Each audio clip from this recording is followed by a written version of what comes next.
Hello guys, welcome back again to my channel bersama saya Hansen di sini dan seperti biasanya setiap harinya saya akan buatkan video seputar cryptocurrency. Apa kabar kalian hari ini semuanya? Semoga dalam keadaan yang baik-baik saja. Teman-teman, dalam 24 jam terakhir kita lagi-lagi melihat pergerakan yang sangat-sangat liar di Bitcoin.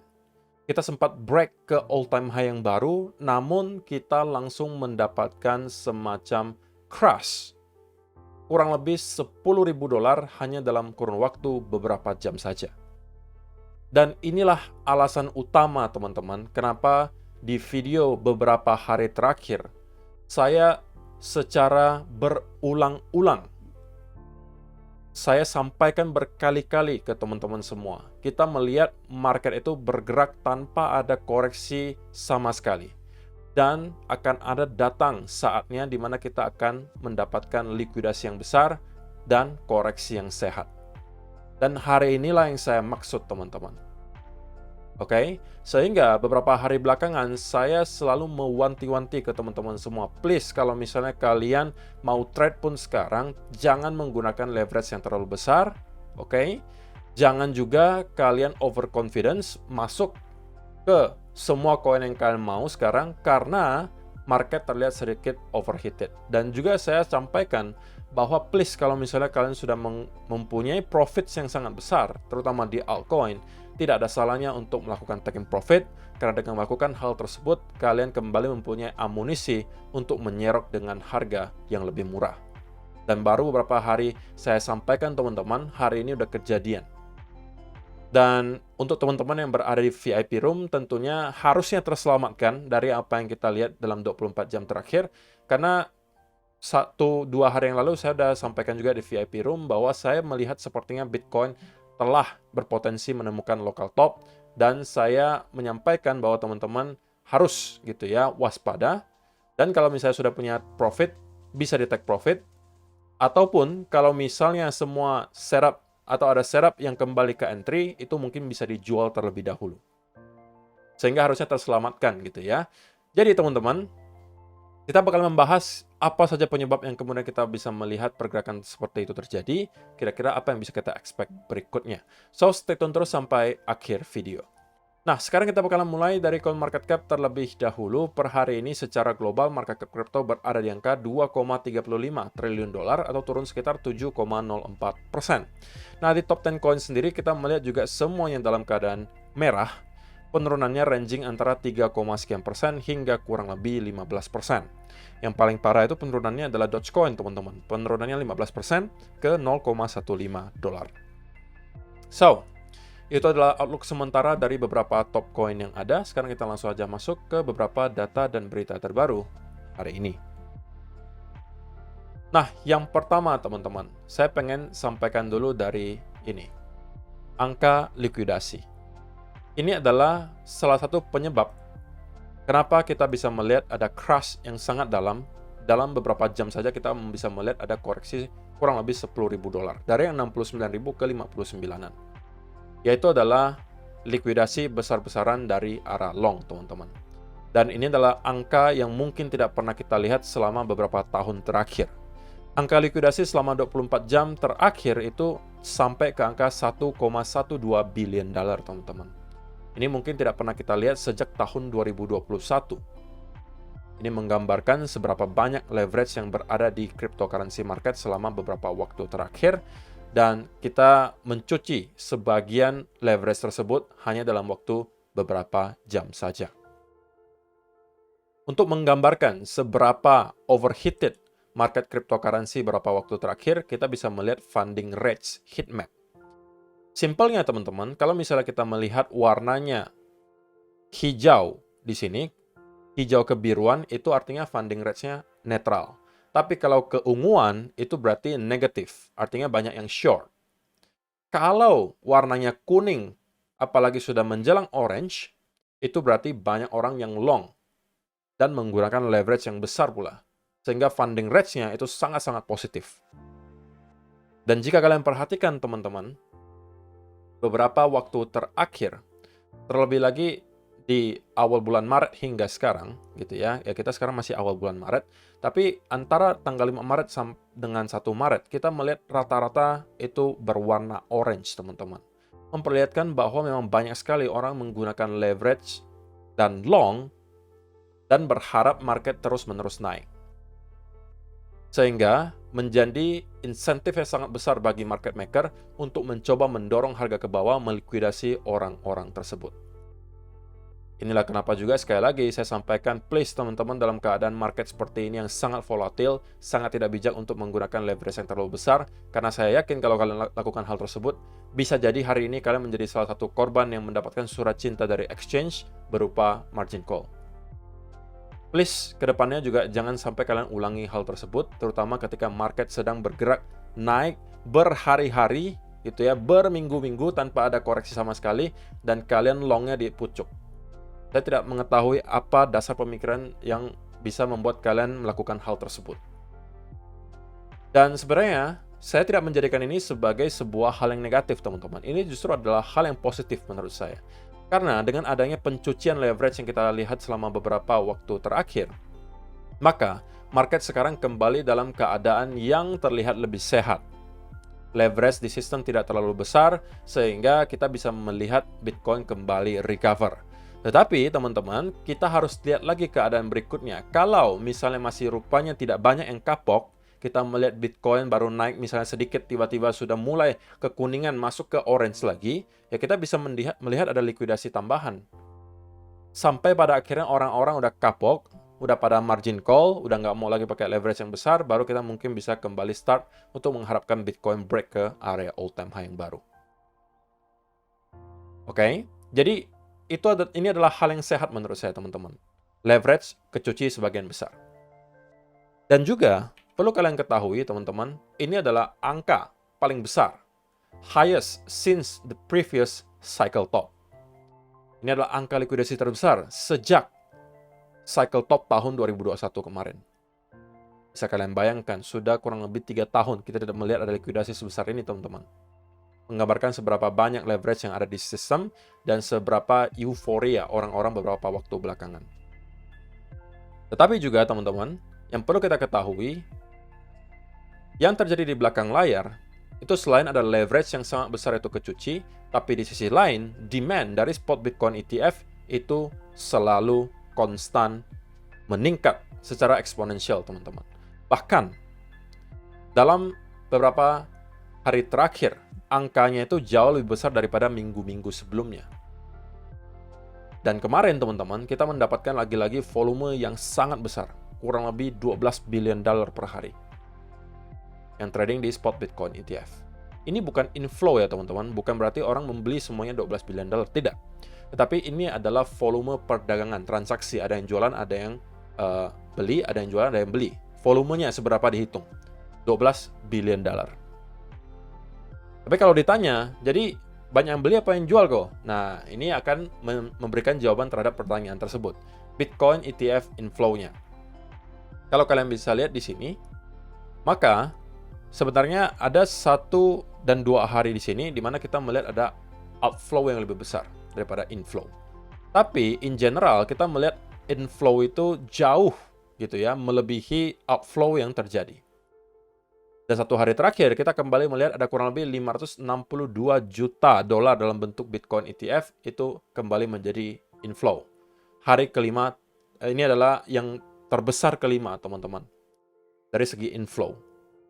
So, pembelian terus-menerus terjadi, teman-teman. Tetapi memang, ya kita harus tahu bahwa market tidak akan bergerak hanya ke satu arah. Walaupun demand konstan selalu ada, tapi seiring berjalannya waktu, ketika kita melihat harga Bitcoin terus mengalami apresiasi, maka juga akan lebih banyak orang-orang yang merasa perlu untuk take profit atau bahkan menjual semua Bitcoin yang mereka punya. Sehingga selling pressure itu lambat laun juga akan naik, teman-teman. Mungkin bisa mengimbangi demand. Dan lagi kita tahu, kalau misalnya Bitcoin sudah harganya cukup tinggi, mungkin demand di spot Bitcoin ETF, saya nggak tahu, ini asumsi saja, demand di spot Bitcoin ETF juga kemungkinan inflow-nya bisa menurun. Ditambah kita melihat selling pressure-nya yang mulai naik, itu bisa membuat Bitcoin kemungkinan mendapatkan koreksi. Tapi mungkin itu belum terjadi sekarang, teman-teman. Karena toh spot Bitcoin ETF itu baru kita lihat launch selama 1-2 bulan belakangan. Terus sementara volumenya masih sangat tinggi, inflow-nya juga masih terlihat sangat sehat. So, mungkin teman-teman yang menonton hanya menunggu session ini, masuk ke chart gitu. Apa yang bisa kita lihat di sini? Sekali lagi teman-teman, saya pengen ingatkan, kita sempat untuk break di area all time high yang baru. Barely gitu ya, hanya break sedikit. Dan kemudian kita mendapatkan koreksi tersebut terjadi. Kalau di daily chart, secara gambaran besar sebenarnya ini hanya secuil dong teman-teman. Kecuali kalau kalian lihat di 5 minute chart, 15 minute, mungkin kelihatannya seram ya. Tapi kalau misalnya kalian zoom out, lihatnya di daily, apalagi di weekly, ya ini sebenarnya nggak ada apa-apanya gitu. Untuk sementara terlihat seperti itu. Dan kita tahu memang setiap kali Bitcoin mencoba untuk break ke all time high yang baru, selalu ada percobaan untuk mendapatkan semacam konsolidasi terlebih dahulu. Alias biasanya memang akan ada rejection terlebih dahulu sebelum kita breakout ke all time high yang baru. Buktinya mana? Buktinya di cycle sebelumnya di sini kita mendapatkan 2 kali rejection. Di sini sama juga 2 kali rejection sebelum pada akhirnya kita take off. Nah, pertanyaannya, apakah kali ini kita juga hanya akan mendapatkan 1 kali koreksi dan langsung breakout? Who knows? Tapi intinya teman-teman, kita sekarang sedang berada di area all time high. So, ada semacam resistance yang kita lihat itu wajar terjadi. Ada semacam selling pressure, itu juga sangat wajar. Ditambah lagi ada leverage yang kecuci. Nah, kalau kita zoom in ke time frame yang lebih kecil, ke 1 hour chart gitu ya. Kita mau mengukur seberapa banyak nih yang terjadi. 14% penurunan teman-teman. Dalam kurun waktu 1, 2, 3, 4, 5 jam. 5 jam kita mendapatkan koreksi secara terus-menerus dan break di bawah 60.000 secara sejenak dan kita kemudian kembali rebound. So, teman-teman, untuk sementara, menurut saya tidak ada hal yang perlu terlalu dikhawatirkan gitu. Terlebih lagi kalian yang mainnya di spot. Kalian yang investor, apa yang harus kalian pusingkan di sini? Kita telah naik gitu ya, telah naik dari Oktober 2023 hingga sekarang, itu berapa persen teman-teman? Kita naiknya 158%, hanya dalam kurun waktu kurang lebih setengah tahun. Atau kita anggap 6 bulan 158%. Dan kalian panik karena ada koreksi anggapan 15%. Kalau kalian memang panik melihat hal ini terjadi, kalian kemungkinan besar itu kurang cocok sebenarnya untuk menjadi seorang investor. Kalian tidak melihat dari time frame yang besar, yang panjang. Kalian terfokus ke time frame yang kecil. Kalian itu bukan traders, teman-teman. Oke? Beda cerita kalau kita bicara traders.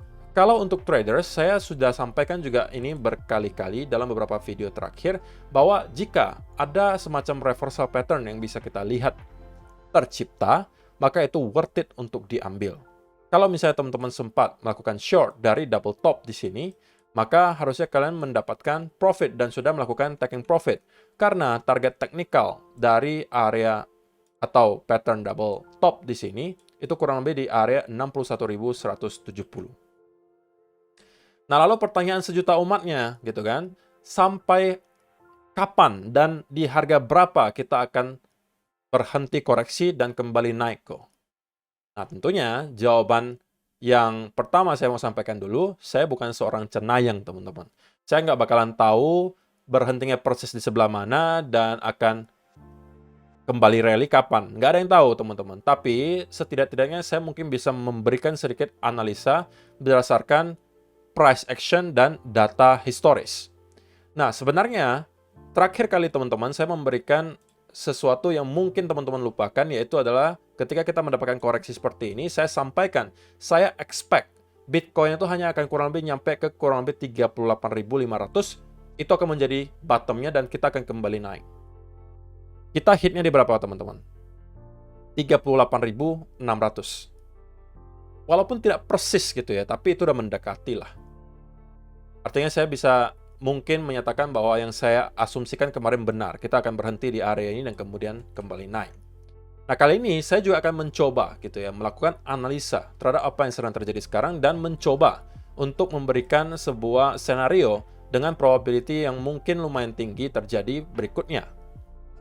Salah satunya teman-teman, kalau kita bicara soal fakta historis terlebih dahulu, kita anggap cycle yang ini deh. Ada satu trend line yang rupanya juga kita sangat respect gitu ya. Ini adalah upper trend line. Jadi ini adalah semacam channel di sini dan ada upper dan lower trend line-nya. Keduanya di respect, teman-teman. Buktinya mana? Buktinya di sini ada rejection, di sini ada rejection, di sini rejection, di sini rejection sebelum pada akhirnya kita breakout dan menjadikan itu sebagai support dan pada akhirnya kita rally. Nah, kalau misalnya saya cari gitu ya, trend line yang kita respect di cycle kali ini, maka saya bisa ketemu dengan satu trend line ini. Teman-teman. Oke, ini adalah trend line yang menurut saya throughout the cycle kali ini itu di respect. Buktinya mana? Oke, buktinya di sini. Ini, ini, dan ini. 5 kali sentuhan kita selalu mendapatkan ada rejection. So, bagi saya udah cukup gitu ya. Sehingga target pertama, teman-teman, target pertama menurut saya adalah di sekitaran area 58 sampai 57 ribu US dollar.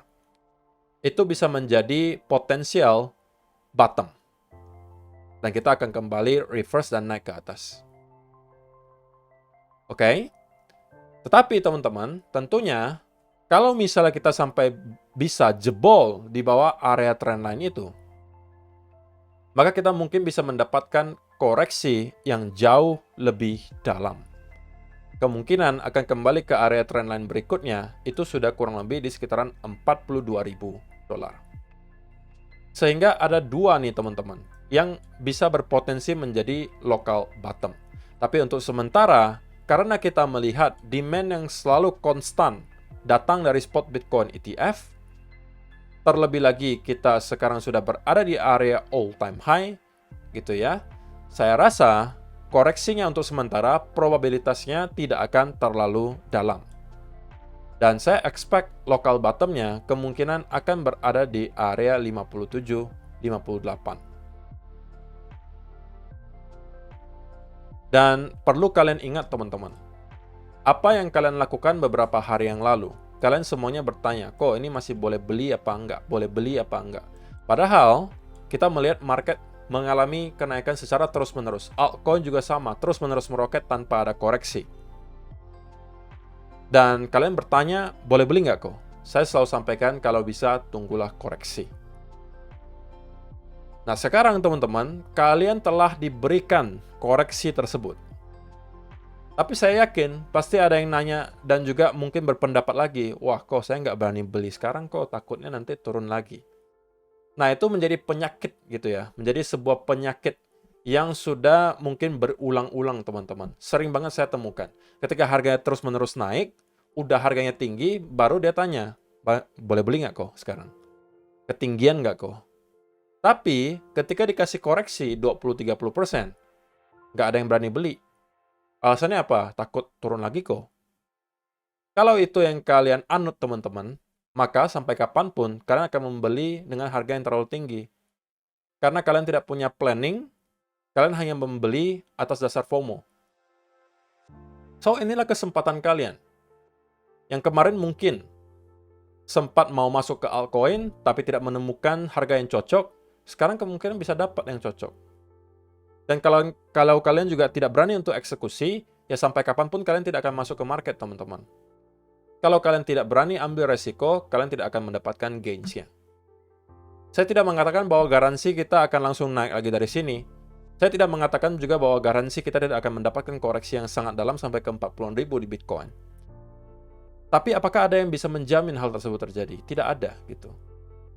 Dan memang semua datang dengan resiko. Kalau kalian tidak siap hadapi resikonya, ya jangan masuk. Tapi kalau kalian memang sudah berniat mau investasi di kripto, kalian harus tahu memang ini adalah aset yang volatility-nya tinggi, resikonya tinggi. Jadi, kalian harus juga adjust gitu. Kalau kaliannya selalu ketakutan, setiap kali ada koreksi gak berani masuk, setiap udah naik tinggi kalian juga gak berani masuk karena takut misalnya ketinggian, ya kapan mau masuknya gitu loh.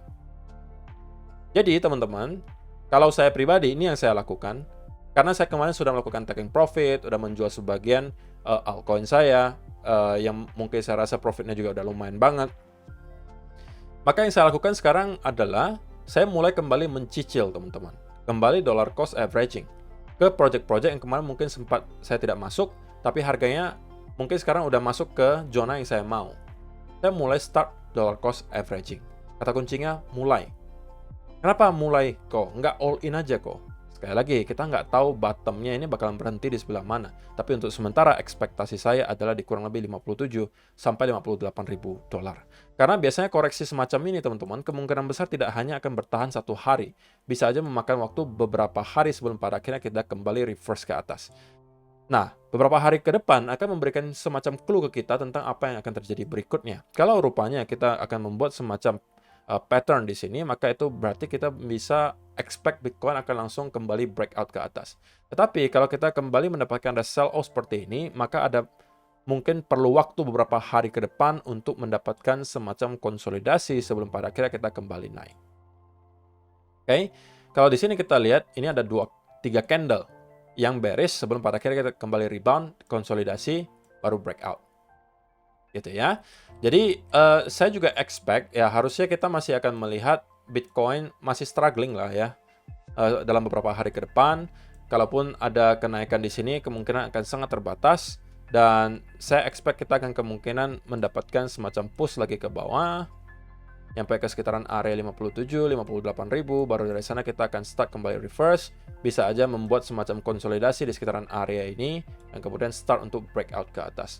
Dan breakout yang kita lihat kali ini, jika diawali oleh sebuah konsolidasi yang panjang, teman-teman, ini akan menjadi pergerakan yang menurut saya akan sangat sustain, kemungkinan besar setidak-tidaknya kita akan nyampe ke area kurang lebih 80 sampai area 90 ribu dolar.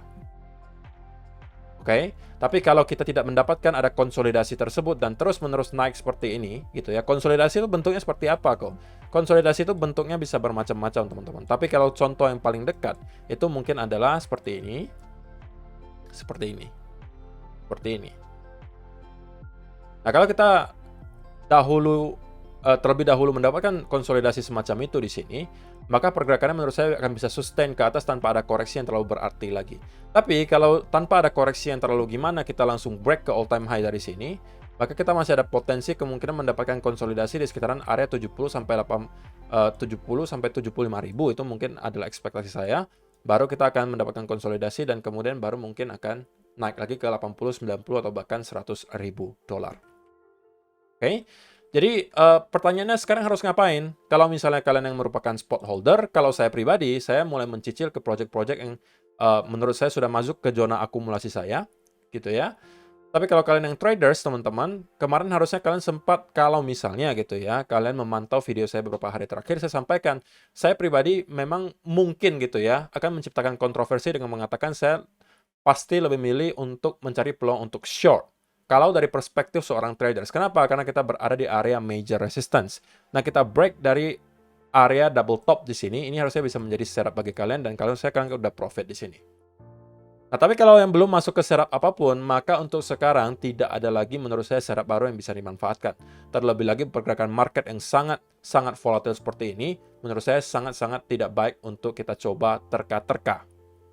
Biarkan market calm down terlebih dahulu, biarkan clue berikutnya datang ke kita, baru nanti kita akan mungkin bisa kembali memanfaatkan setup yang ada. Contohnya, misalnya kita mendapatkan ada semacam pennant pattern di sini. Ini mungkin bisa menjadi peluang berikutnya untuk kalian masuk. Ya kan? Tapi kalau sebelum ada setup yang rapi, please teman-teman jangan buru-buru untuk kembali masuk ke market.